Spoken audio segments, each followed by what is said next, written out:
Afternoon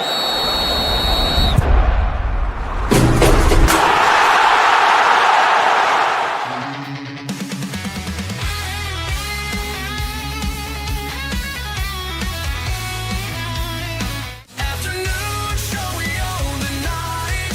Champions scream under the light. This is a great honor for every fan of the Dallas Cowboys. I'm honored to be in the NFL.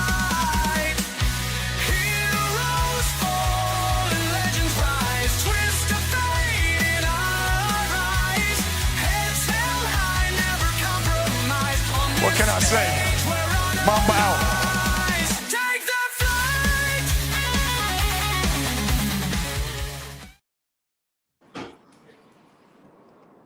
All right, what's happening, everybody? Welcome to the afternoon show presented by ESEN. I'm Chris Gonzalez, joined by Tony Gonzalez, Jay McLovin, and Big Glenn from New York City. So how's it going, guys? I'm doing great, man. Just chilling at Hudson Yards Park right now. Get ready for a boat tour in about 90 minutes. Before we get started, guys, Big Glenn, how was the basketball game last night? I know you went to the Liberty game. Oh, that game was awesome, man. Their fans were awesome. The arena was awesome, and our guy Mike Hughes of Chicago Sky took care of business last night. Angel Reese and Camila Cardoso went off for like almost 50. Oh, that's crazy. That's kind of a surprise. Yeah, all it was. But that shows you how much the gap is between the top of the W and the bottom of the W. That a team with single-digit wins this far in the season can compete with a top team like New York. Yeah. I see that seem like the Vegas team is starting to come around again, starting to play good.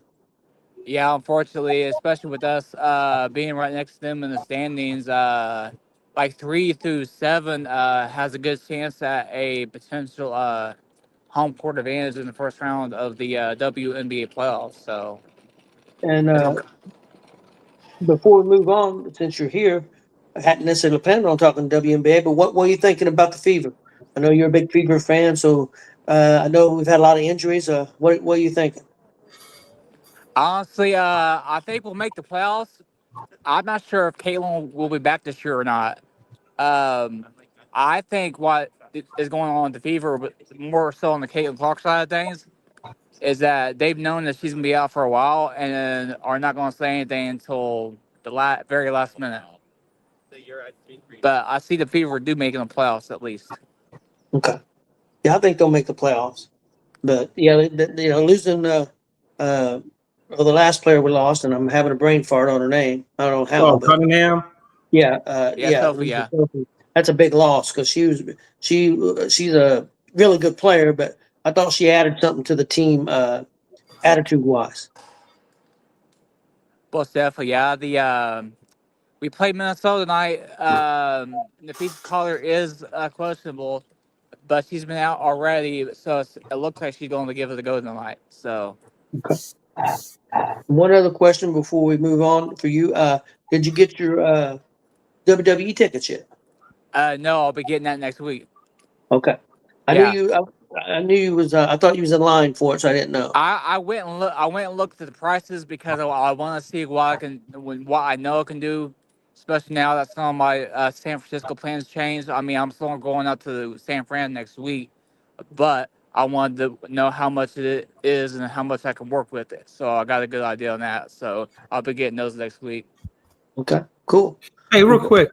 Hey, Glenn, are you worried in terms of the Fever? Are you worried that maybe they're going to try to push Caitlin Clark and rush her back and not really let her get good and healed to do some damage in the playoffs? Honestly, no. I think they're gonna hold off as long as possible for her to be ready for when she comes back. So, I would not be surprised if she does not play another minute this season. Yeah. I'm more worried about us getting out of the first round than I would be her seeing her back at this point. Okay.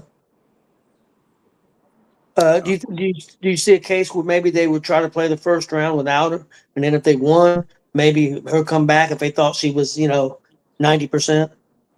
Yes, potentially. Especially it really depends on who we play in though. If we get like Minnesota, in the second round or something like that, then they might. It just depends on who's around us when we would get to that point. What was her injury again? Was it groin or was it hamstring or quad? It was groin, but she started practicing in Phoenix last week, then got a roller ankle and ended up getting a bone bruise. Ankle. That's right. Okay. Yeah. Well, that was last week. Yeah, that was Did last week. And bone bruises, they take a long time to heal. And I know that from experience because I cracked my shin getting out of the car at the end of July, and it finally healed up like this last week. So, Okay, Poor Glenn. Chris, do you have a take on the fever before we move on?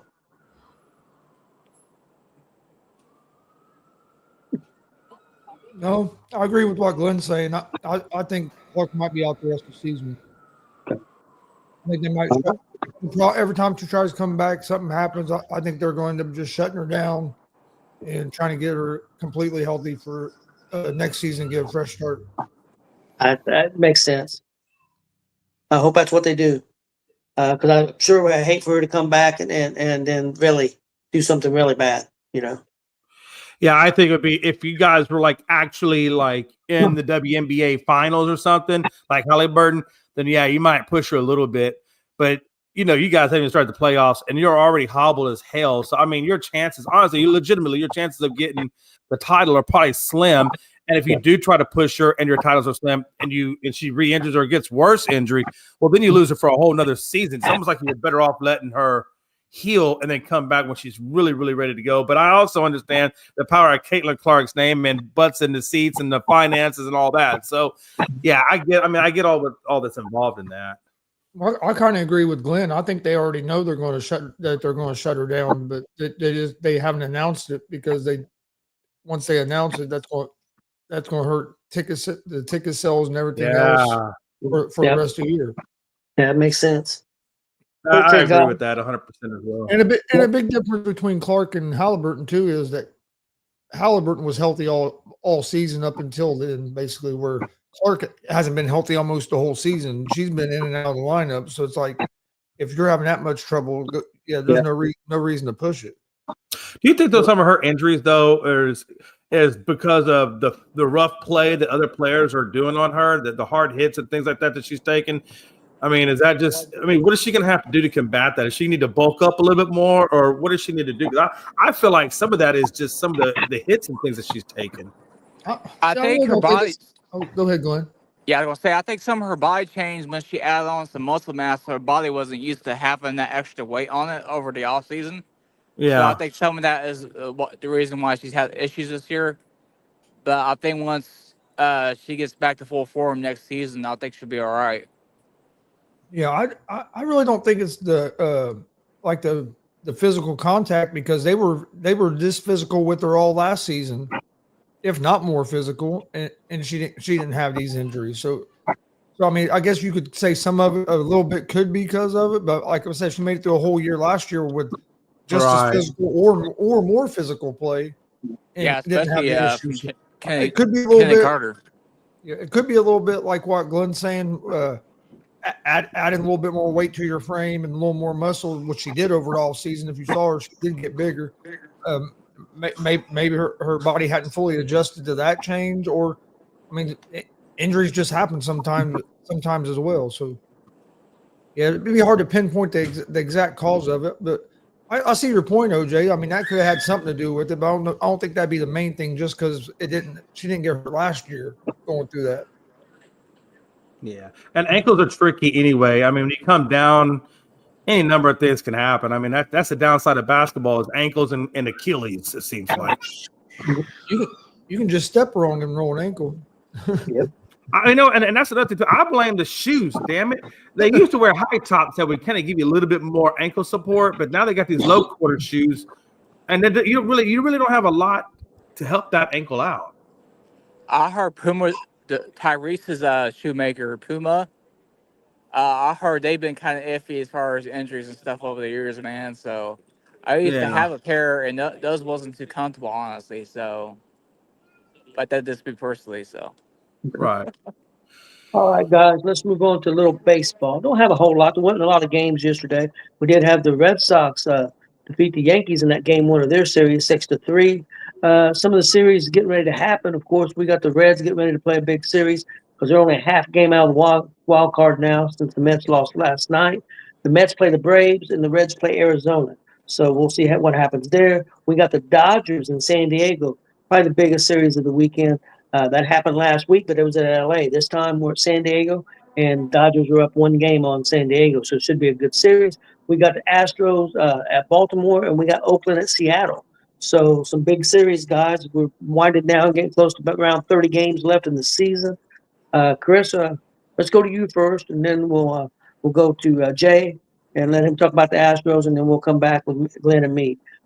Chris, what are you thinking about this weekend?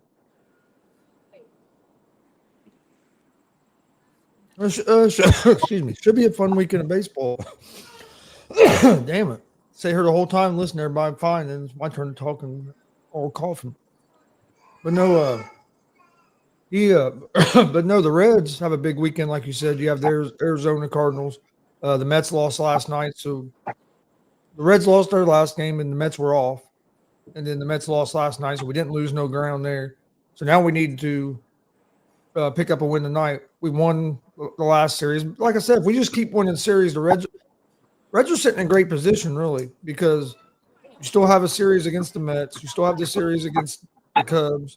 You still have the series against the Padres. So if you just keep winning series, you're going to make the playoffs because you're going to have a chance. Like if you win the series against the Mets, you're going to gain ground on them, and you might already be ahead of them by that series. So if you just keep winning series, it'd be nice to get a sweep against the Diamondbacks.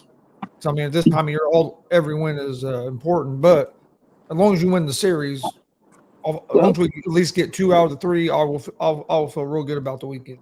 This is a big series for Arizona too, because Arizona's not that far back out of the wild card either. There's a few games also, so it's a big series for both teams. Jay, what are you thinking about this weekend? Yeah, in terms of the Astros, the good news is I saw a report, or say earlier this morning, I saw a report out on him. He's now in AA, doing his rehab in AA, and from what I understand, they're going to give him 2 to 3 starts here in AA. And if all things look good, and if he looks good in those games and everything, and he doesn't show any ill effects from that injury, we could see Alvarez back in the lineup. Probably not this series.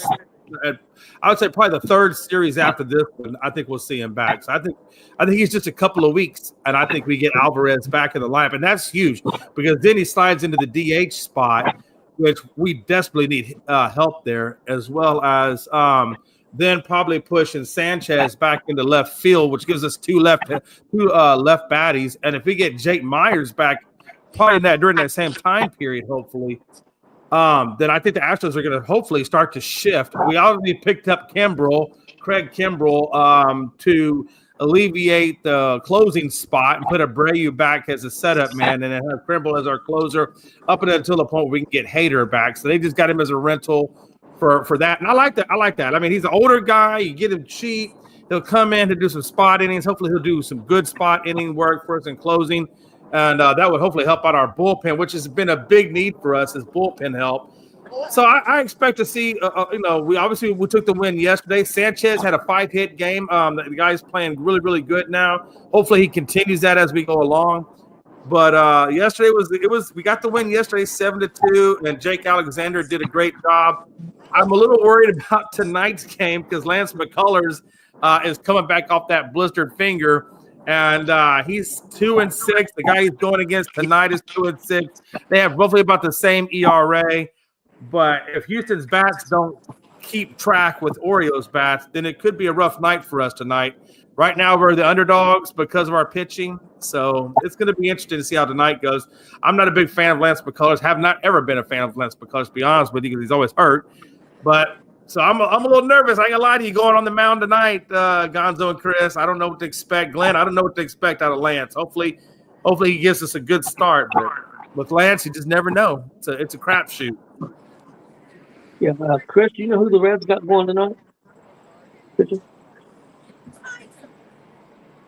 Yeah, I'm excited for the Reds. I mean, this is what me and Chris hope for. I mean, of course, we want to make the playoffs. We want to be competitive and at least have an opportunity. They're definitely doing that this year. So I'm excited for the last 30 or so games. I think the Reds got a good chance. But the other series, what Chris looked that up, and I'm kind of excited for the Dodgers and San Diego. They're right there Yeah. together. Love to see the Dodgers get swept. But the Dodgers beat them 2 out of 3 in the last series, but that was in L.A. This is in San Diego. Them fans are gonna be hyped up. So I'm planning on watching the Reds game tonight, and I'll probably go back and forth and check out the Dodgers San Diego games. That game will probably be around the same time.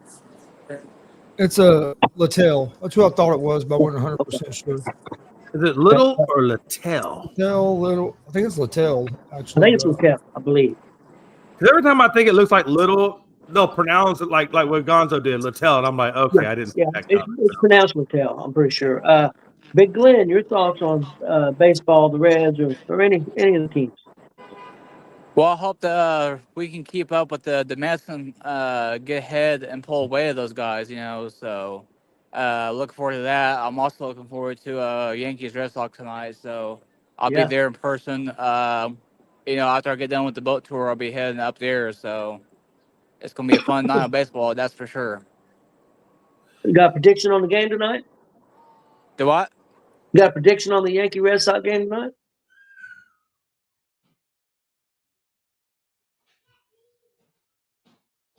I don't know if we lost him or what. Who knows? I was kind of wanting to say that he might be having a hard time hearing out there or getting Yeah, close to could be. being that It boat. could be. Well, you got- Look who we got going tonight. They got Bello versus Fried. I Yeah, who mean, knows? I would say probably the pitching. I mean, they're about the same, but their ERAs and WHIPs are damn near identical. So, Yeah. I really hope Boston gets the win tonight, just because I'd like to see the Yankees get bumped down a little bit more, so Frankie's not so hyped up. But yeah, It's a big series. So we'll see what happens there. You guys got anything else on baseball before we move on to a little college football?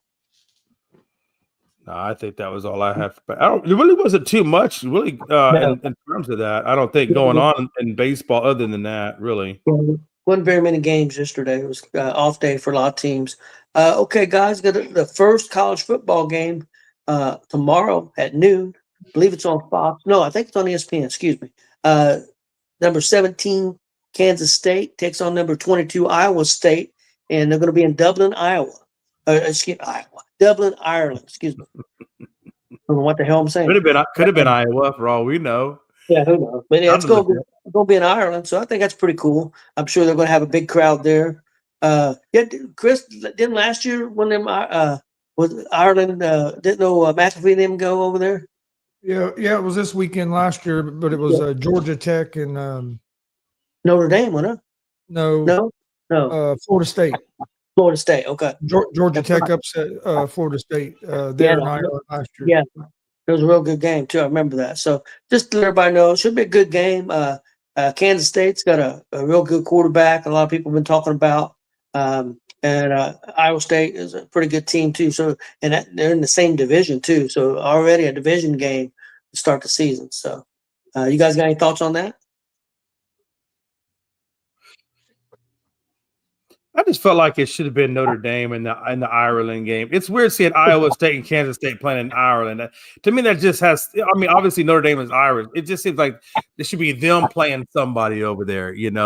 Almost like a homecoming or something. Yeah, but it's weird. It's just weird seeing Iowa State and Kansas State. They got that game. I think it's going to be good to have college football back, though. Next week's the big week. Got some big games, but starting off this week, I think there's 3 or 4 games actually, but this is the big game this week. There's 3 or 4 games tomorrow, but this is the big game, and it'll kick things off.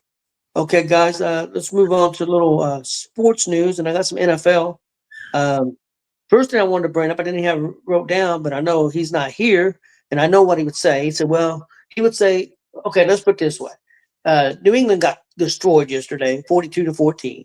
I know it's preseason, but what would Frankie say if the score would have been 42-15 and New England won?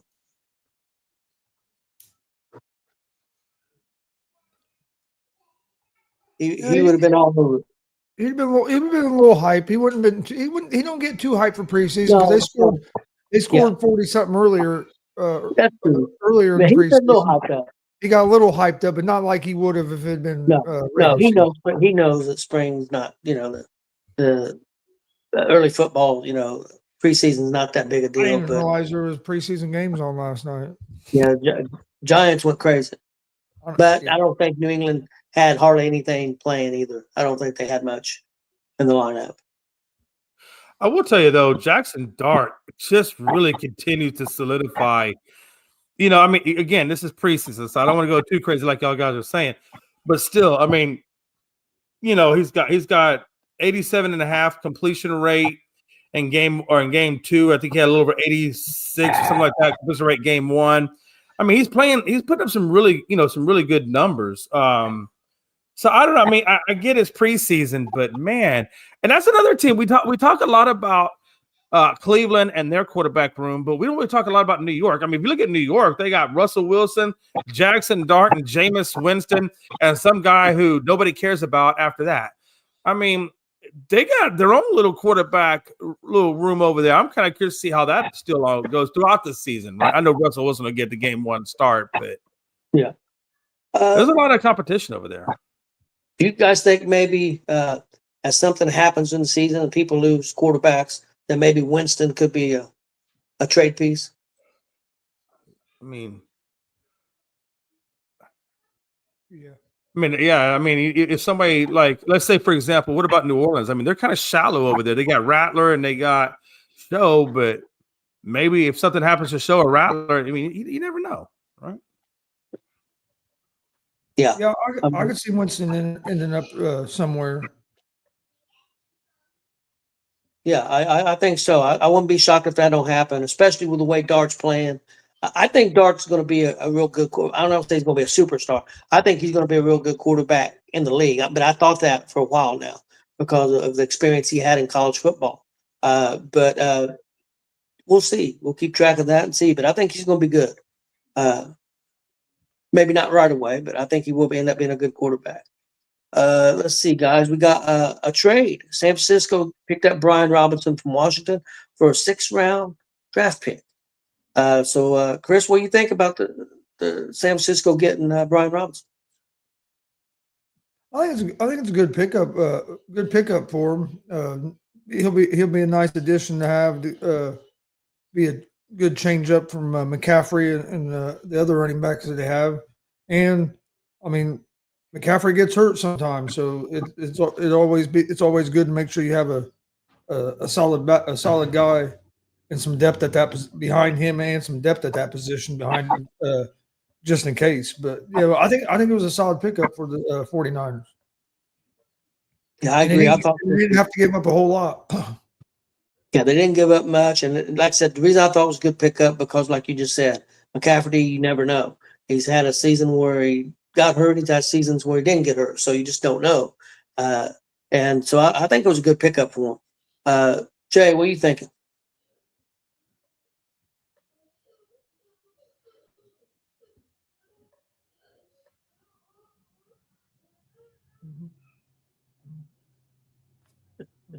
Oh, I know. I got you. Give me about 2 seconds. Yeah. So there's that. Yeah, no, I think it's a good pickup for San Fran.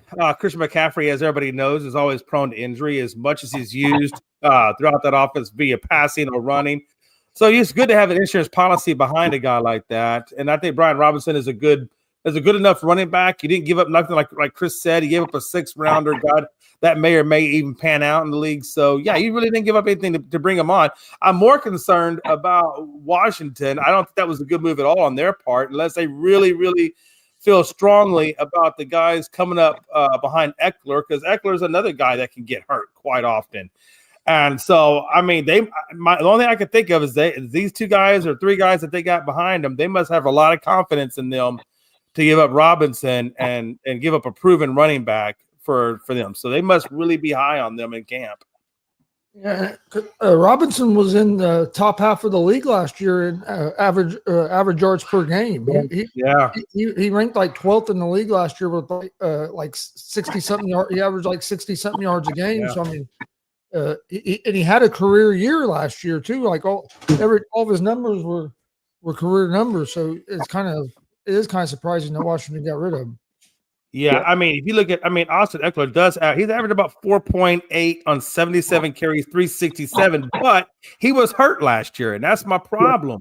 Yeah. When he goes down, like Chris said, you had probably one of the best running backs out there, and for the fact that they gave him up and gave that insurance up, that surprises me from Washington. I think that actually hurts Washington, and I think San Francisco just benefited greatly off of it. Yeah, he didn't want to be there, so I think it may have been a deal where he didn't want to be there, and so they figured, hey, if he don't want to play here, then he's not going to play for us. We got a special guest. A special guest probably knows more about sports than all of us. Look at him, no shirt on, out there getting a tan. Let's go. I think he's probably taller than Chris. Chris, stand up. I bet that boy is almost as tall as you are. All right, guys. That might be the first one in the family to give above the 5'6" mark. Yeah. Okay, guys, let's move on to still some more NFL. I happened to see two interviews. I've seen one when I got up this morning. That was actually, I think I seen it late last night. Michael Irvin and Jerry Jones, and then I seen Jerry Jones and Stephen A. Smith. Basically, the interviews are pretty similar. But Jerry Jones claims that when he went Michael Parsons, everything was already worked out. That he was going to be the highest paid player in football, other than a quarterback. At any position other than a quarterback, he was going to be the highest paid player in football, non-quarterback. And everything was worked out. He said, all we got to do is send it over to the agent. And the agent said, don't bother.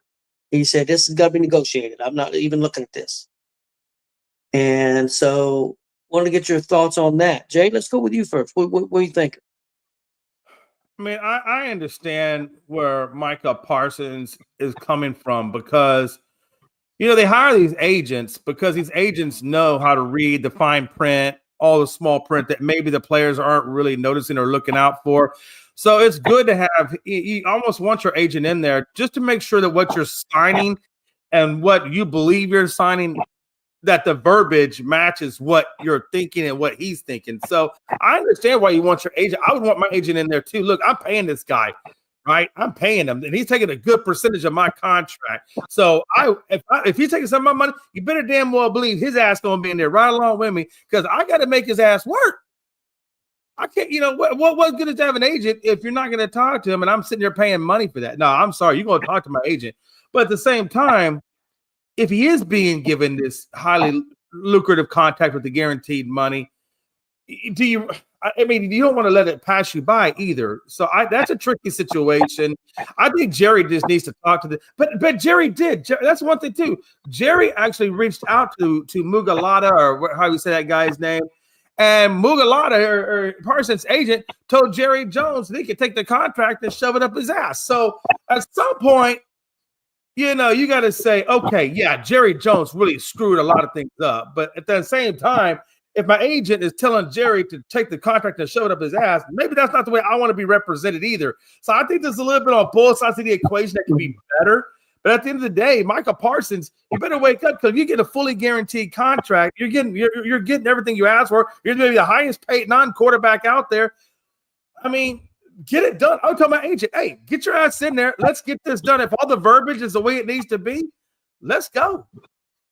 Okay, Chris, it's okay. I'm gonna go first. The thing that gets me, first of all, we don't know. We're hearing Jerry Jones' side of the story, so we don't know what Jones said to the agent, and for the agent to say that. And I'm not saying that Jones did anything wrong. I'm just saying we don't know both sides. But the thing that gets me is that Parsons puts his agent in a very bad position. Because why is Parsons in there talking to Jerry Jones about the contract and working all this stuff out if he's got an agent? I mean, so to me, I think Parsons screwed up. It's just my opinion. What's he in there negotiating? If he's going to negotiate the contract, then why have an agent? Like you said, you know why he's got an agent, because you want to make sure everything's right. But then he's in there doing this, and then I understand the agent's point of view too. I mean, to a certain degree.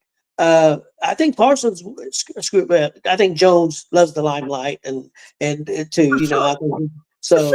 But that's part of it. But I think Parsons kind of screwed the pooch on this, in my opinion. Chris, what do you think?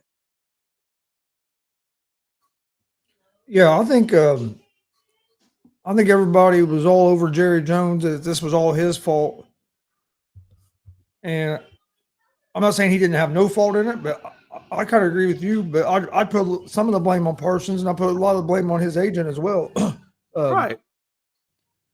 As well. But I mean, Jerry Jones has been handling these situations the same since he's owned the damn Cowboys. Like, so it ain't like he's doing anything different now than he has any time before. And you may never. I mean, yeah, have you seen contracts take a while to get done? Yes, but not really get to this point like this. So I kind of think it's been more of the agent and Parsons that have kind of screwed it up, maybe a little bit more than Jones did. Where Jones screwed up was waiting this, not signing them last year or the year before, not trying to sign them early, is where he messed up. But I think it came down to Jerry Jones seems like he's the type of guy that stands on his word, and he expects the people he's negotiating to stand on their word. And Jerry Jones is pretty upset and disappointed in Parsons because Parsons backed out on his word. At least Jerry felt that way. So it's going to be interesting to see where it goes, because sometimes when you kind of lose respect for a guy like that, or they go back on their word on you, sometimes it's hard to mend fences and get going at the same direction together. So it'll be interesting. Real quick, just to tag on to that, because I agree with everything you're saying, Gonzo, 100%. We all know Jerry he's done business over. He ain't gonna ever change. So you know the way, you know what you expect when you go to contract negotiation with him, right? It's been like that for 30 damn years, and you know he's willing to give out the money. It's not like he's not willing to give out the money. And quote unquote, there's no way Jerry Jones is going to say what I'm about to say in quotations on public record for everybody to see, including the agent, including part, because if it was, then they sue his ass for misrepresentation. So you know he ain't legally. He's going to come out and say what's the real deal. And in quotations, he said, when we wanted to send the details to his agent, the agent told us to stick it up our ass, Jones said, just so you're clear. So that means, look, hey, look, Micah, you want him to deal with the agent. Bet. He said, I'll give you all the details. I'll fax it, whatever the case is. Have your lawyer look at it. If everything jives and you're happy with it and everything, sign it, send it back, and we're good. And he's giving him the highest paid guaranteed contract. He's sending it to his agent. He's doing everything that Micah asked. And then your agent's going to tell you to stick it up your ass. I'm going, hey, if I'm Micah, I'm like, hey, yo, bro, let's understand some things. They're giving me the contract that I want. They're giving it to you to look over, which is what we wanted. If I go into this damn season on a 5th-year option and play, and my ass gets hurt and we ain't signed this contract, but I was getting everything I wanted, now what's really going to happen? Because I don't know, could it be season ending? Could it be career ending? Could it be a Nick Chubb situation? Who knows? But do you really want to go into a 5th-year option, not having a contract in place, not having all the money that you asked for in place? Your agent is screwing you, Micah Parsons. He probably, I mean, I don't know, maybe, I don't know if the agent went to Micah and said, Micah, before I tell Jerry to stick this contract up his ass, I'm just letting you know this is what I'm going to do. Now, if he had that conversation and Micah said okay with it, okay, then it is what it is. But if he did tell Jerry Jones that without discussing with Micah first, I mean, if I was Micah, I would have fired that dude already and got me another damn agent.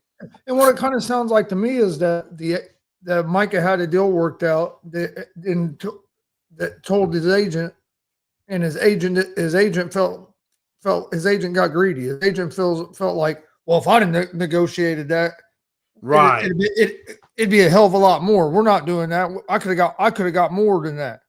And I think that's part of why we're at this point, is because I think the agent wanted to be able to say that he negotiated that. I negotiated this contract, not Micah Parsons. I negotiated it so that way he gets his clout throughout the league and through other players. I think it came as after getting more information. I think that's what it's come down to is the agent didn't like the fact that Parsons already agreed and was like, no, we can get more than that. And he wanted to negotiate it. That way he could take the credit for it Oh, when yeah. it goes out to everybody else. And he's trying to get new recruits to be an agent for it. And the other thing is, guys, Dallas holds all the cards still because Yeah, they if can he sets franchise out- tag him next year. yeah, they can franchise tag him next year. And if he sets out this year, he's gonna lose all kinds of money. So he's in a real bad position. He's not in a great position. Like I said, I think don't get me wrong, Jones is an egomaniac and he's not easy to deal with, and we know. Okay, but I think Parsons. I know the agent, but I think Parsons kind of screwed the pooch. I really do. Oh, for sure. If I was Micah Parsons, I would have already demanded, yo, Jerry, I know my agent told you to shove it up your ass, but I'm not telling you to do that. Please give me back that damn contract. I'm going to sign it right now because I need my damn – because I don't want to go into a fifth-year option where if something happens, like you said, where something happens to me, I'm screwed because I have no contract after this. Well, No. even Why if he you plays, no? even if he plays this year and has a good season, all they got to do is franchise tag.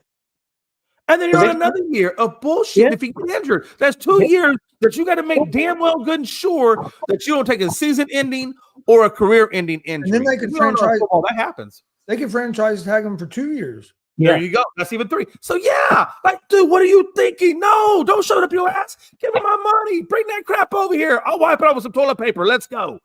You know what I'm saying? I mean, come on. What are we doing? I don't know. I would have fired that agent. Oh, hell no. What's up, Frankie? What's going on, boys? Yeah, we're talking contracts. Yeah, I'm hearing.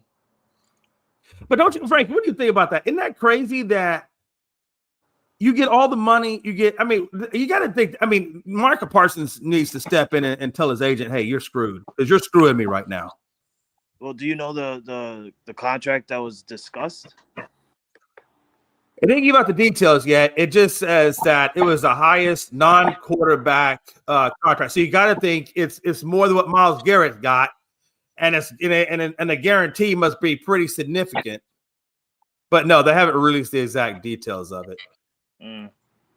I mean, I can't say much on it. I want to see the details first before I can because of course they're gonna come out and say, like, was it Jerry Jones that said that we were gonna pay him the highest?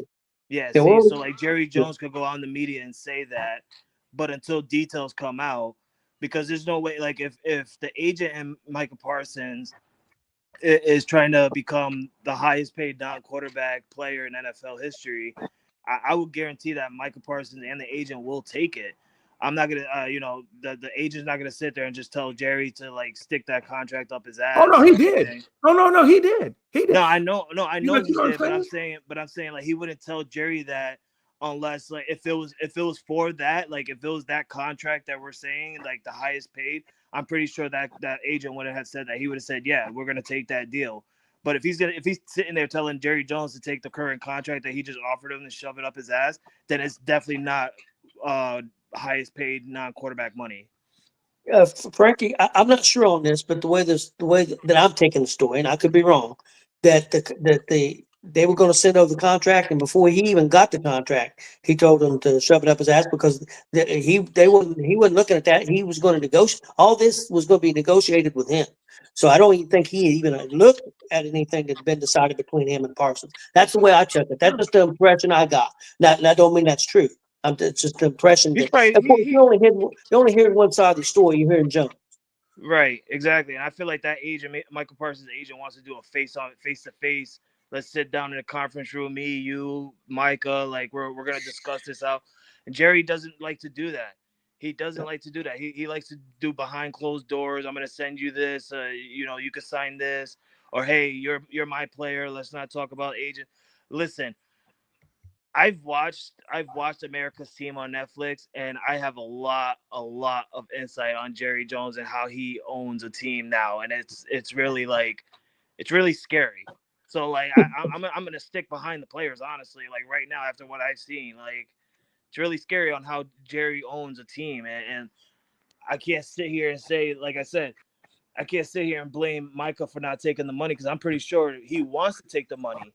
But it's Jerry Jones coming out on the media telling them, listen, this is what I offered him, but they're not taking it. No, Jerry. Let's get the details out. Let's see firsthand what you actually offered him, and then we'll talk about it. Well, you can't because the agent, Jerry Jones, came out and said, I will send the contract over to the agent. And the agent didn't even want him to send the contract. He just flat out said, you can shove the contract up your ass. So come on, let's hold this agent a little bit accountable, because why would you not even want to look at the contract first and show the contract to Micah? You know what I'm saying? And why would you come out on public record and say that I was going to give him the highest contract? And the agent is, well, I don't know. Well, yeah, you don't know because you told me to shove it up my ass. You wouldn't even let me send it to you. So let's keep the transparency wheel fully functioning here and know that there's a lot of ownership on this damn agent also for putting up roadblocks and playing with Micah Parsons' future. Because if this dude don't get a deal done, and like we said earlier, in the next 3 years, if he's on a 1-year deal, at some point a Nick Chubb injury can happen. You don't know. You don't know what can happen, but something can happen. And do you really want to ride on a 1 year with no guaranteed years behind it?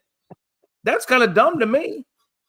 I mean, I'm pretty sure any team will still sign Micah Parsons, even if he got hurt like a Nick Chubb. You don't know. Nick Chubb over there with that Nick Chubb injury, you know, there's no guarantee he's going to make it back in the league as a full-time starter. There's no guarantees on that.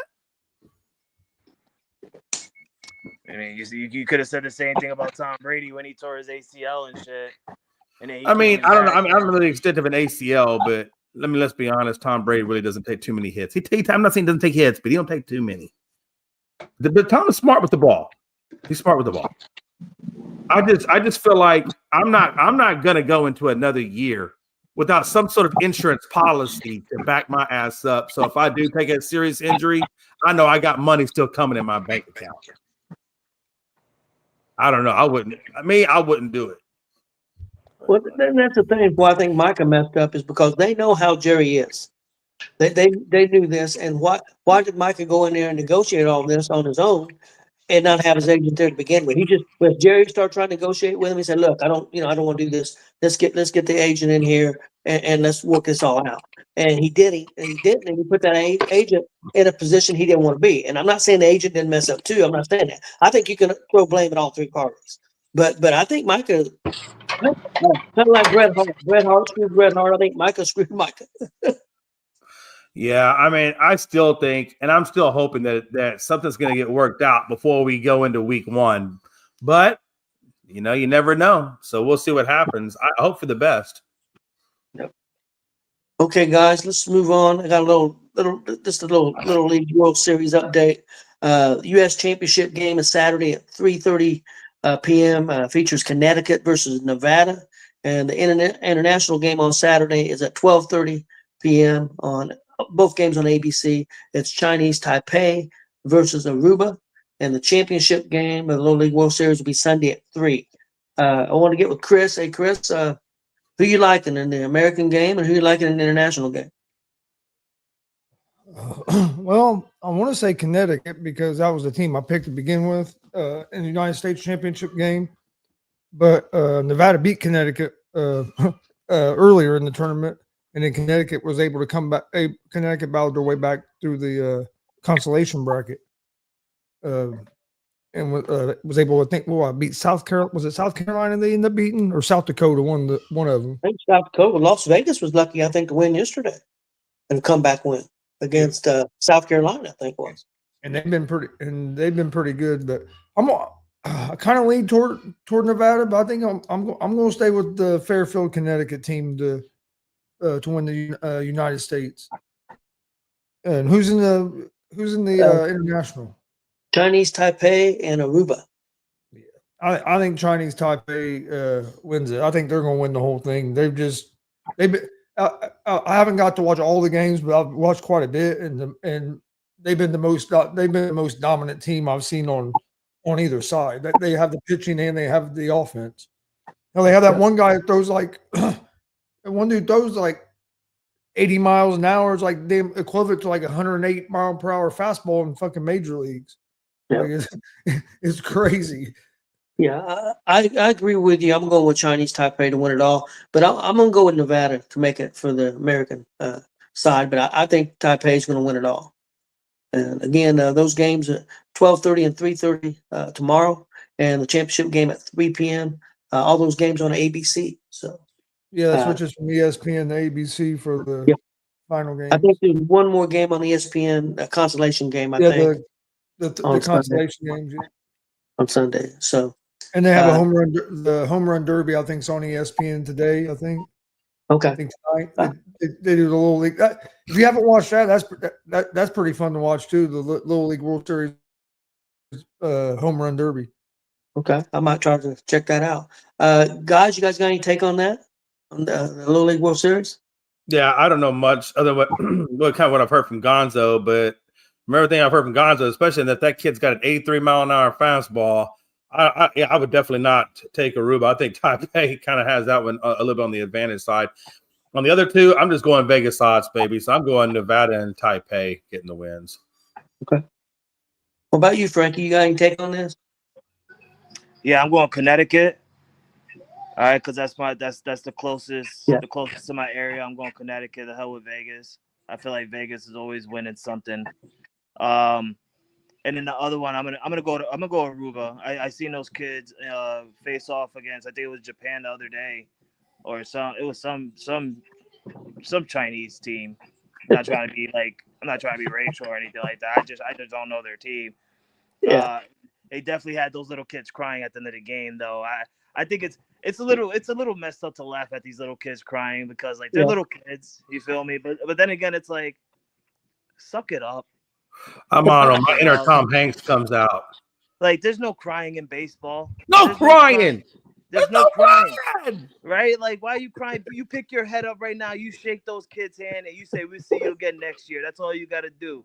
You cry on the plane ride home because we got like a 16-hour flight back to China, guys. But you know, I'm gonna go with Aruba because I'm sick and tired of these little like. Listen. I think Chris already know what I'm gonna say. I don't even feel like I should say it. I really don't. I really I really feel like I feel like we're gonna get cut from every social media outlet if I go and I say what I gotta say. So you know what? I'm just gonna go with Aruba. If you Okay. guys know me really well, you know what I really want to say. So I'm gonna just go Aruba. Okay. I got a question for you guys real quick. I had heard on the radio yesterday there's 2 offshore betting sites where you can actually bet. Hold on, buddy. I'm back. You're back? Okay, hold on a second. But yeah, you could actually bet on these little league games. And Really? Little League said that they don't agree with it, but there's nothing they can do about it. You would think that they would be able. There would be something they could do about it, but I guess maybe not because it's not in the country. Yeah. Probably why it's not. Why do I feel like that little kid just came in for peeing in the bushes outside? Okay. I just feel like he's out there. Hey, I went and took a pee. I'm back now. What a time to be alive. No, I agree, man. I think Chinese Taipei, man. If that kid can throw 83 miles an hour, I think he should be dope tested. And hey, Jay, you got to remember this is from 46 feet too. Man, I'm telling you. Just let that sink in for a minute. I hope he pees downwind. Yeah, that's like I said, that's if it was Major League Baseball, that's the equivalent of, like Chris said, probably about 103, 104 miles an hour. That's insane. I mean, I know some high schoolers that aren't even pitching in the 80s.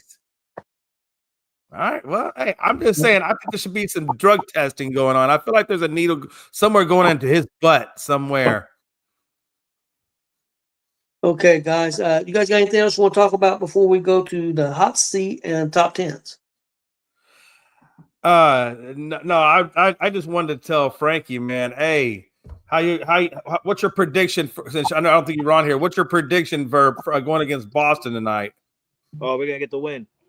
We're gonna get the win, baby. We're gonna get the win. Listen, the first game of a series, I always say, win or lose, don't get upset at yourself and don't get too hyped, because Boston before that had a day off. Okay, so they had a day off to travel. We just literally came from playing in who do we play in Tampa. We just had a 2-game series in Tampa, so we had to travel overnight to get ready for this Boston game last night. So the first games I normally don't, it's like I say to myself, okay, you win, it's cool, but if you lose, don't get too upset, because it's a 4-game series. If we lose tonight, I'm gonna be pissed because we got Max Fried on the mound. I'm gonna be pissed tonight. Bro, you know what I'm saying? Tonight's a different story because we got Max Fried on the mound. So if we lose tonight, I'm gonna be pissed. But the one thing that screwed us up last night, and I didn't get to watch the game fully because I was like driving and stuff like that during the game. I was hearing it on the radio. Was the 3 errors in the second inning. That's what caught my mind. But Boston only scored 1 run on those 3 errors. But to finish the game, I think with 4 errors is not what we do. I don't think we have committed an error in the last 3 games, I think, or something like that. I don't know. Yeah. But to commit 4 errors on a team where you desperately need to beat, it's mind blowing to me. I feel like they need to clean that up, and they need to clean it up now, because if you continue to make these errors, you're not going to go far at all. So we need to clean it up there. And we also need to, swing this bat, man. Swing the freaking bat. Like, let's get some goddamn hits. We had a runner on third base yesterday to tie the game. We were down 4-3, and we couldn't get that man on. Like, it was a leadoff triple, and we couldn't get him to cross home plate to tie it up. Like, that's the thing right there. It's like, we got to get those base hits. Stop worrying about the home runs. Let's go back to playing some regular, fundamental little league ball. Let's get the ball in play, and let's just get runners across, man. It's not that hard. We could beat Boston. I know we can. I think the Yankees are just putting too much in their heads. Like, I need to smack this ball out of here. Like, it's up to me now. Let me try and smack this out of here. Like, it's not all about home runs. When you see a man on base, just get that ball in play. If you have a man in third base with no outs, why the hell aren't we bunting the ball? Like, why are we doing fundamental baseball? Like, that's the thing that's catching my eye, and it's upsetting me. But like I said, yesterday was game 1. We had to travel overnight to get ready for that game. Tonight's a different story because we got our quote unquote ace at the moment with Max Fried on the mound. So that should be we should get a win on tonight. And if not, it is what it is. Okay, guys. Yeah, I feel that way. It's weird because right now you guys are a half game up on we're a half game up on you right now. We're at 5.5. You're at 6. But I'm a little nervous about tonight because we got. I was telling them earlier, we got Lance McCullers on the mound, and every time that guy goes on the mound right now, he just makes me nervous. I just feel like he's like one pitch away from giving up the big hit. So I don't know. We'll see. Yeah. And Boston's pretty close to the Yankees, I believe, too, aren't they? Boston is a half game behind us. Yeah, so they're right. That's a big series for you. I think they're all big series now. You get down to about 30 games. What you guys got total? What we got? What 7, 8 series left? Maybe at the most 9 series left. Yeah, that's about right. There's only 4 weeks, 5 weeks left before postseason. So yeah, you're right. That's probably about right. Yeah, but you know what's good though is Boston got some tough teams coming up. The Yankees don't. We still got like 4 games against the White Sox. I think we play Minnesota again. I think 2 more games. We got some low-level teams that I'm going to take advantage of for some wins. So I don't. Let's hope Boston. I mean, you're just a little soft. It's a little soft like Charmin, but it's okay. Don't sit there acting like your team don't got an easy schedule too. You're up there with the easy. Oh schedule. no, well we have, but we actually got a pretty tough schedule. I think we still got to play you one more time, and we got to play Seattle one more time. So yeah, we still got some tough ones in there. But anyway, yeah, we'll see what happens. Hot seat. What we got, Chris? The Reds have a tougher schedule than both you guys. Yeah. What did he say? Hold on, what did he say? What did he say? Our schedule to finish out the year is tougher than what your guys' teams. We had the second hardest schedule in baseball after the All-Star break. You know what? That's what you get for hiring Terry Francona. That's what you get. I bet you if you would have never hired Terry, you would have had an easy schedule. And by the way, Chris, this was actually the segment that only playoff teams were allowed to talk. Non-playoff teams were really excluded from this.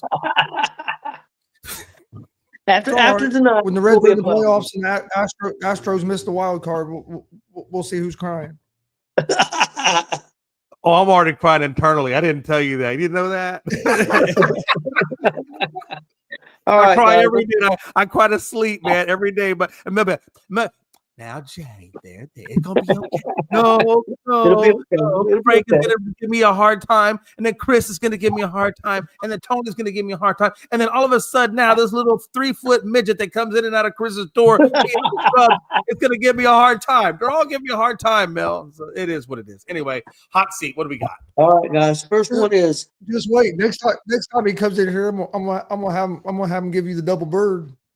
The first time of my life. Let me tell you, I almost think that's like welcome to me.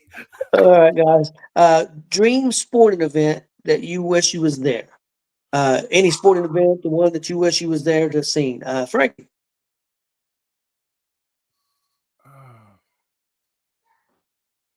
I don't know if Frankie's there or not. No, I walked away for a minute. I'm sorry. I heard my name and then I ran back. What'd you say? Dream sporting event that you wish you was there. Any sporting event that you wish you'd have been able to attend. Any sporting event that I wish I would be able to attend. A game or something that you wish you would have been there to witness. Oh man, I wish I was there in 2009 at the World Series where the Yankees beat the Phillies. I wish I would have been there, especially I think we went 7 games against Philly. It would have been Game 7. That was a special moment. That was the first time that Yankee Stadium opened up, and that was the last time Yankees ended up holding up the World Series. I'd love to have been there. Okay. Jay. Yeah, I mean, I got a toss up between 2, to be honest with you. I wish, well, actually, really 3. I would have liked to have been there when Olajuwon was playing Orlando. It would have been the 95 championship. I would have liked to have been at either one of them games. Any of them games would have been amazing to be at. Secondly, my second one, best one would have been probably the Ice Bowl between the Packers and the Cowboys. I would have loved to have seen the intensity of watching them play in the ice and the snow. I just love that kind of football. I mean, it's amazing. And it's back physical where you didn't have to worry about the quarterback, this, that, and that. I mean, you can actually hit people. So I wish I could have been at that one. And then lastly, because I have a hard time. I think all 3 of them are great for different reasons. But I would have liked to have been there when Philly Sports Guy was at the 2022 World Series when Alvarez hit the game clincher or the go-ahead clincher off the 450 feet out of the park. And I would have loved to have been there to, just kind of talk a little smack with Philly Sports Guy. That would have been amazing. That would have been awesome. Tony, the next time we have a segment like this, we have to tell Jay that he can no longer talk about the 2022 World Series against Philly and wishing the Philly Sports Guy and all this. I feel like this is the third straight day in a row I've heard Jay talk about that World Series and Philly Sports Guy. He loves Philly Sports Guy. All right, Chris. He never brings up that 2017 World Series, though. It's always 22. Hey, Chris, at least you're going to say it. Put it on video. Jeez. Bastard. I have a couple. One would be WrestleMania 3 to see Hulk Hogan body slam Andre the Giant. I'd have loved to have been there live. That would have been awesome. Of course, when the Colts won the Super Bowl against the Bears, that to be able to go watch my team win the Super Bowl, you have to have it. But I'd have loved to have been able to go watch the Big Red Machine win one of their World Series in the 70s. That'd probably been my all-time dream thing because Rose is my favorite player. Like to get to see it and then Bench and Concepcion and all them guys together would have been awesome. I'll tell you what. Can I just throw one more in there? Because I mean, I just think it would have been amazing. And I'm not a Yankees fan by any means, but I do love Babe Ruth. He's like my guy, man. I love Babe. And I would have loved to have been there when Babe called the shot, when Babe put the bat up there and called it. I would have loved to have been there for that. I just think that would have been such an iconic moment to see that. You know what I mean? I don't think that's what he was really doing. I think he was drunk and he was just trying to get his balance. Hey, he might have, but damn it, did that ball go out the field? It sure did. Yeah, that's true. All right, guys. Mine is I've got a few. I agree with Chris on Andre. I'm a big wrestling fan, so the Andre and Hogan thing. Also, I would have liked to have been there at I think it was it WrestleMania 40 when Cody won it. I think that would have been really cool. And then another one, not because it was just crazy. I would like to be at the boxing match with Mike Tyson and Holyfield when Tyson tried to eat Holyfield's ear. So I think that would have been. I think that would have been nuts. I think that would have been insane to be right there in the front row or something and witness that. So that'd have been mine. Okay, next up, guys, spend the day with any sports figure in history. Anybody. Let's go, Chris first. Pete Rose. I ain't gotta think about that one. Okay, I'll go next. Me and Pete we'll go hit up the sports book, do a little gambling. We have a good old time. I think I've been interested to hang out with Reggie Miller, so I'm gonna go Reggie Miller. Ooh, that's a good one too. What about you, Frankie? Rhea Ripley. Okay, that's a good one. Okay, that's a good one. That may be the best one. I don't want a couple hours. I need to start the day. I need to get nice and take her out for breakfast, lunch, dinner, have a good night, some drinks, some wine, and then just lay in bed, Netflix, and chill. Big Jimmy style. All right, Jay. Yeah, I really would love to do Muhammad Ali, man. I just like it. I mean, I would love to pick his brain and some of the things. So I would absolutely say Muhammad Ali. Absolutely. I don't think it's a close distance for me. I would love to see that. Chris, can you clip that? Yeah. Okay, clip that. What happened? What I say? Just the way you say it. You say, I would love to do Muhammad Ali. Oh, I get it. Oh, okay. You probably should have put a pause in there. All right, guys. Let's do a little music question. Top 3 concerts you've been to. Jay. Top 3 concerts I've been to? Yep. Number 1 probably was Chris Cornell at the Schubert Theater in Connecticut. I was allowed to go backstage and do a 10-minute interview with Chris Cornell in his dressing room.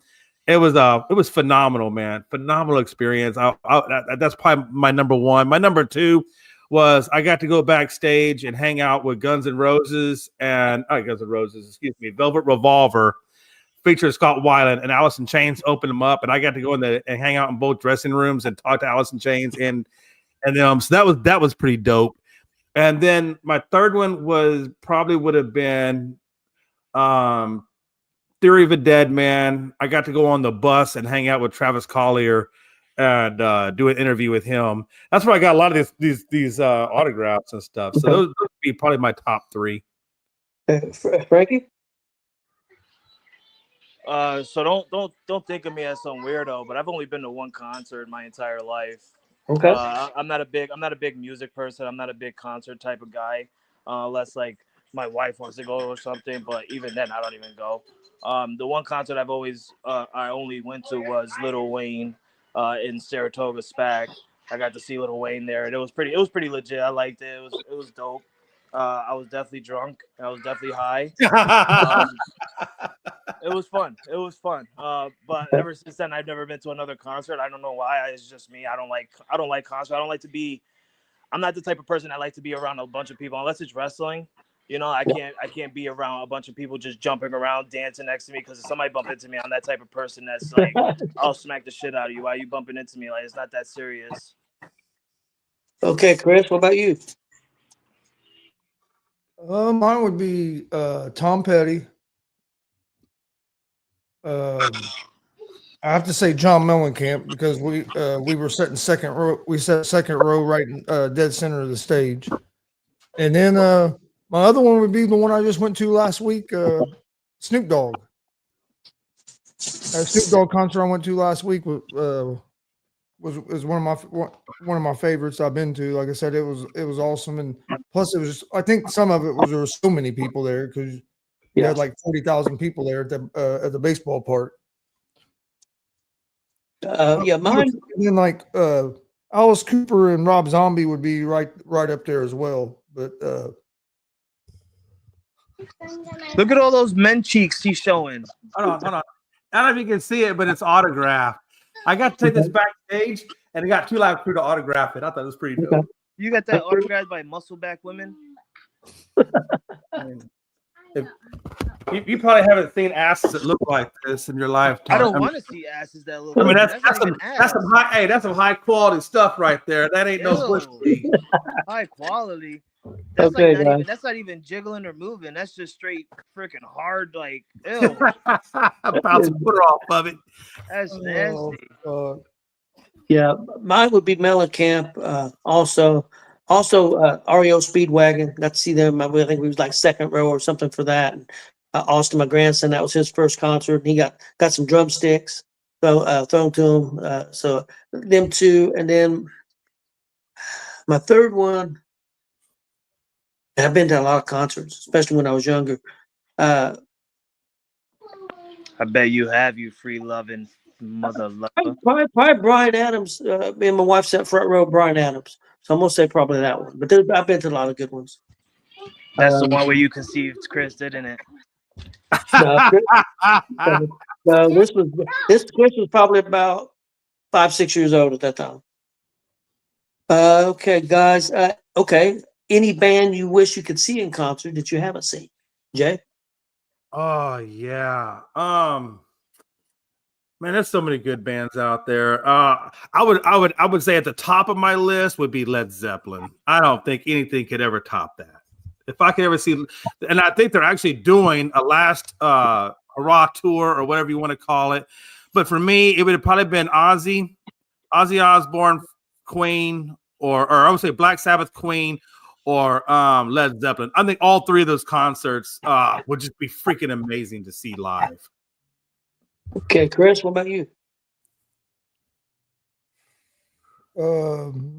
Foo Fighters.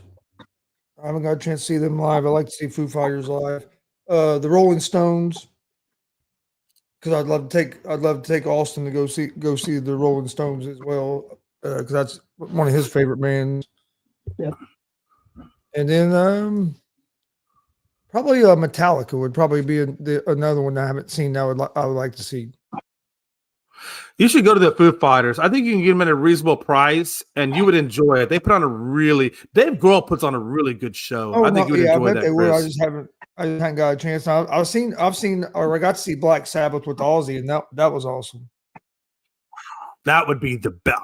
I would love to have seen Sabbath. Oh my God. I saw him about 12 years ago, 12, 13 years ago, something like that. I saw him here in Noblesville.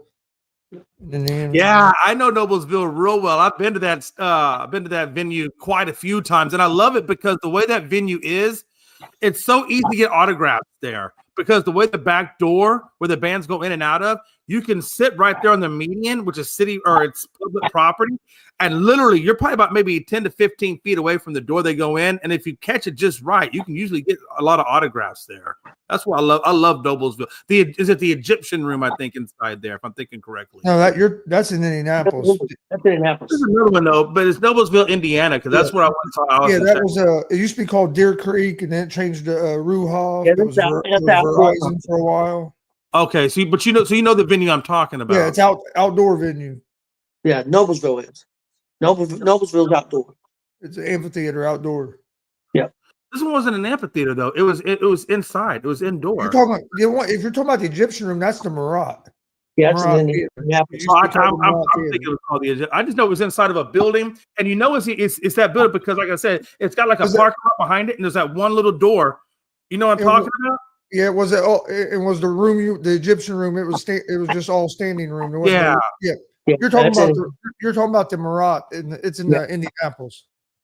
Okay, well that's where I went then. But yeah, it was dope, man. You can get so many good autographs there. Oh yeah, I went to concerts at the Egyptian Room. It's a good place. It's a good place to go watch concerts. It's all a chance to meet the artist. It's just all standing. Yes, and if you want to get a chance to get autographed, but not have to pay the meet and greet prices, that's what I did every time. And I mean, I saw Mudvayne there, and next thing I know, I was up in the air, freaking crowd surfing, not by choice. Well, that's okay though. It's still you had a good view though. It was a good time, but yeah, I love Chad Gray. That dude is phenomenal. I mean, it was good. Oh, it was an awesome show, especially there at the Egyptian Room because it's a smaller venue, so you're nice and you're up close. I didn't realize his wife is. I think her name is Shannon Guns on XM Sirius Radio. You know what I'm talking about? Yeah. Like his wife does that DJ. I didn't realize she was married to the guy. Okay. I thought that was funny. But anyway. Yeah, mine would probably be like Jay Queen. I would like to see Queen and the Rolling Stones too. Chris, I was surprised you didn't say Blues Traveler as the one of your favorite concerts. I love Blues Traveler. That was a good one too because it was at a real small venue. It was at a real small venue. That was real good. They Okay, played at guys. Woodstock. They played at Woodstock with Green Day back when Green Day was like, I mean, many decades ago. You remember that when they played at the Woodstock? Yeah, I remember that too. That was awesome. Joe said ZZ Top. Hey, I've seen ZZ Top Yeah. before, Joe. They put on a heck of a show back in the day.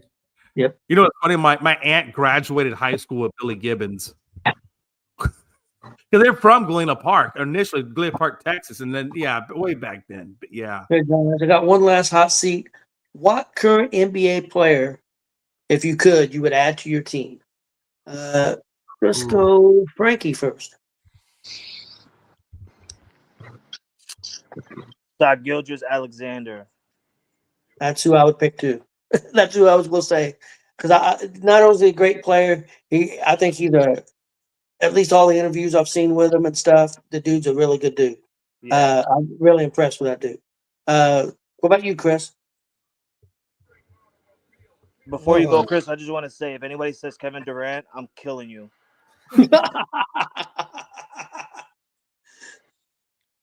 Well, I would probably say SGA, but I don't want to say that because you guys already took it. So I'm gonna go with Jokic. That's a good one. Yeah, that's a good. I was actually thinking about Joker too. The problem is we have Sengun, and I think Sengun is doing a good job holding down that middle. What we need is 3-point shooting. All right, this really wasn't a thing. This was a pick a player. This wasn't a whole segment of talking about pick a player. Okay. Oh, Lord. Steph Curry. Okay. That's a good one. That's a good one. Prime Steph Curry or now Steph Curry? I was only said I could say 2 words. You didn't say I could do a diatribe. See, if I could have given the diatribe, you would have got that information. But because I was only allowed, and I've been censored to just a name only and shamed for all the public to see and tarred and feathered in front of everybody, Steph Curry. Oh, okay, guys. I've got the top 10s. I got the funniest stand-up comedians of all time. I'm going to give you number 10 to give you some kind of idea where they're going. The first one is old Fluffy, Gabriel Iglesias. He's number 10 on the list. Oh. So, Jay, who do you think's number 1? And these are current ones, like alive or just all-time great? It's pretty much all time. Because if it's all time, then I cannot imagine why Richard Pryor would not be in there. He is number 4. Yeah. Okay. Damn. Oh, they got it number 1 then. Damn. Chris, what do you think about number 1?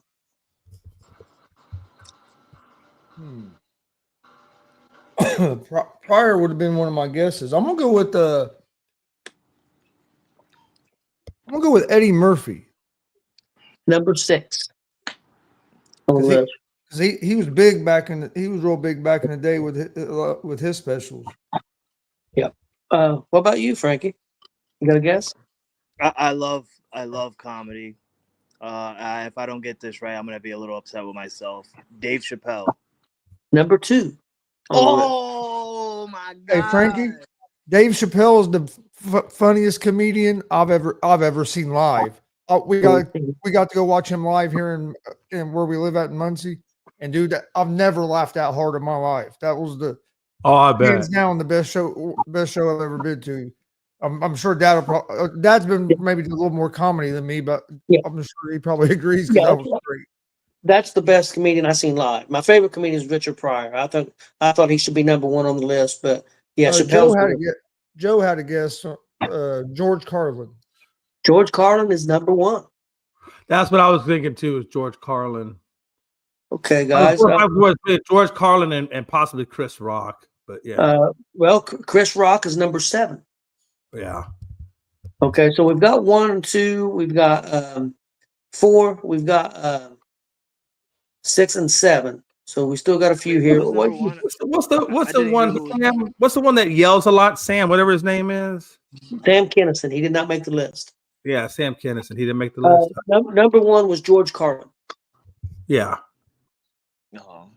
What about Bill Bird? Is he Not on the list. On the list?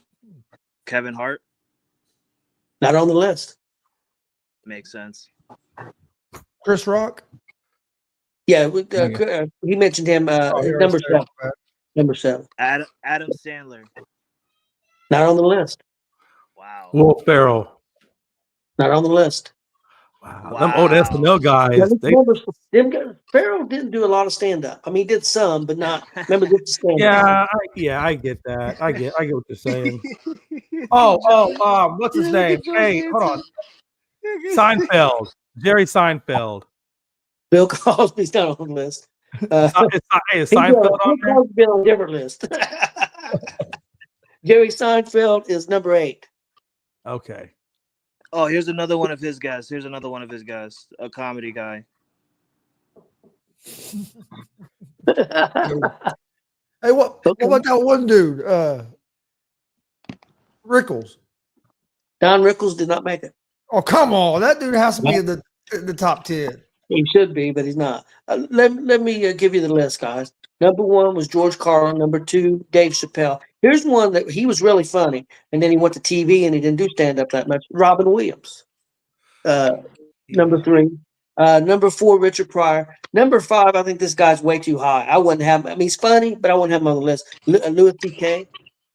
I don't know if you guys have heard of him. I've seen him on TV and stuff. I don't think he deserves Was Dice Clay on there? Andrew Dice Clay, was he on there? No, Okay. not on. 6, Eddie Murphy. 7, Chris Rock. 8, Jerry Seinfeld. Number 9, this guy passed away quite a long time ago. Bill Hicks. I don't know if you guys seen him. He was pretty funny. He was on Bob and Tom a lot. He was pretty funny. And then, like I said, Iglesias was number 10. Huh. Okay. I mean, I'm not mad at the list, but I think, like you said, I think Pryor was way too low. I feel like Pryor should have been higher on that list. Yeah, Pryor I'm would have been so my mad. number 1. Dave Chappelle should have been number 1. I was so close.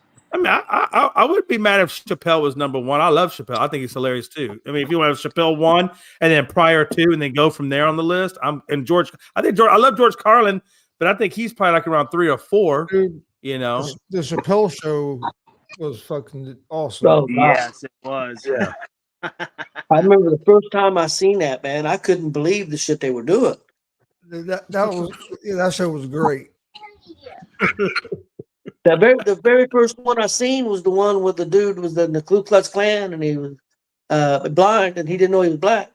Yeah. It was crazy. I'm like, why? How is this on TV? Have you ever seen that, Jay? No, but that sounds like an HBO special. No, this was on regular. It was on regular cable television. It Yeah, was on you need Comedy to go, Central. Jay. Look that up. Look that What's up it video. called up. again? Chappelle That show. was Chappelle The show. Chappelle Look up. What was the guy named? Something Biggums. Tyrone Biggums. Tyrone Biggums. Look up Tyrone Biggums. God, Tyrone. It's when he goes to a Ku Klux Klan meeting. He's got his mask on, and they want him to take the hood off. He takes the damn hood off, and all them white people in there. This one guy's sitting there, and he starts shaking. His head explodes. It was Jay, I'm telling you, it's some crazy shit, man. All right, I'll watch it tonight. Terry Biggums. How you spell Biggums? Is it just Biggoms or something? Biggums, something. Tyrone Biggums. I'll figure it out. Okay. Yeah, and then the other skit If you was look at the when Chappelle show, you'll yeah, see it. yeah. The other one that was hilarious was the one with the comedian that everybody claimed was Uncle Tom White Wayne and Brady. Wayne Brady. Look up the Wayne Brady one. That is Okay. unbelievable because Wayne Brady's show got canceled and he's hanging out with Chappelle and he's all upset and he said Chappelle said he wants to Chappelle said to get some money, so he said I'll get some money. So he stops on a corner with some hookers and he's the pimp and he's getting the money and he's getting the money and this lady, she didn't have very much and he gets mad He gets mad. He says, "Is Wayne Brady going to have to choke a bitch?" Chappelle said, "Come on, man, give her a break, give her a break." And then he said, "Run, bitch, run!" I'll tell you, I'm gonna go watch this shit because I was so cracking up. It's outstanding. And then the other one, I can't go into detail, but they do I don't know if you guys remember the CW Frog.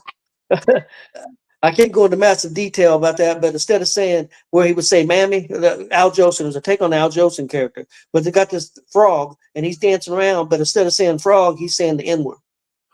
Oh. And my grandson, Austin, he's watching that and he gets up on the couch and starts dancing like a frog and he's yelling out the N-word. So I said, we got to turn this off. We got to turn this off. He can't be watching. He was like a year old or a little over. Maybe yeah, he so. wasn't quite. He was in a diaper and he's dancing there on the couch yelling out the N-word, dancing like the frog. I said, Like that frog. Oh, well, we gotta quit watching the Chappelle show around here. Nope, can't do that no more. But yeah, check that out. I'm telling you, Jay, you'll lose your mind. Yeah, I'll definitely give it a shot. That is crazy. Crazy. This was on regular TV and they didn't censor any of it. You would think back in those days the SEC would have censored that. As much as they were censored. Awesome. They didn't need to censor. It was awesome. I'm glad they did. No, trust me, I get it. I'm just saying, but with all the things that they were censoring, you would think that would have been. Yeah. Chappelle felt so bad about some of the stuff he did. He ended up having a breakdown, and that's when he took off to South Africa, because he was getting paid all kinds of money to do that show. And he did 2 seasons. And then the 3rd season, that's when he left and went to South Africa, and they went ahead and did the show without him because they had material in the can, and they put another host out there and did it without him. Jeez. Wasn't that didn't he have a residency in Vegas, Chappelle? I think so. At one time, yeah. Dude, when he came here, residency there. When he came here, my cousin was probably like 12, 11. Probably, well, I'd say between 10 and 12. And then day one was probably like 11 to 13. Yeah. And we took these kids to this Chappelle show with us. Okay, so they're like the only kids there. We're sitting like 10 rows from the stage. Oh, dang. Okay. Chappelle sees them, starts fucking with them. So what are you guys doing here? You're not old enough to be here. You don't even have hair on your balls yet. I mean, he was talking shit to him. It was funnier. Dude, that night was awesome. No, I bet it was. I like I said, I'm a big Chappelle fan. It is what it is. I mean, all comedians have a certain level of raunchy craziness to them and push envelopes. I mean, it is what it is. He pulled out a joint and he said, "Well, I don't have a lighter. Anybody have a lighter?" And like everybody in the fucking place started throwing lighters up on the stage. Oh yeah, absolutely. Well, hell, man. I mean, Matt Rife, he smoked a damn joint while he was out. He went out in the crowd and smoked a joint while he was in the crowd with them people. And then he said, "You got a joint? Really? I'm gonna come down there." And he goes down and he smokes a joint with them, and then goes back up on stage. I mean, Snoop does that too. Snoop will Snoop to do it though. Yeah, but Snoop will light a blunt, and he'll walk up to the front of the stage and hand it to one of the fans. Well, one dude in that WWE show, he walked down in the crowd. Yeah, he's the one smoking. He walked through the crowd smoking. What a time to be alive, man! I wish I could have been at those damn shows. That would have been nice. We have anything else? Nope. Let's get out of here. All right. Anybody have anything before we get out of here? Hey, real quick, like I always say, if you like today's content, if you like hearing about hair on balls and who's young and who's not too young, check us out here on ESEN and give us a like and subscribe on ESEN's YouTube page as well as Gonzo's Sports Room. Give them guys a subscribe. They're doing some good work over there on their YouTube. That's all I got, brother. Bye.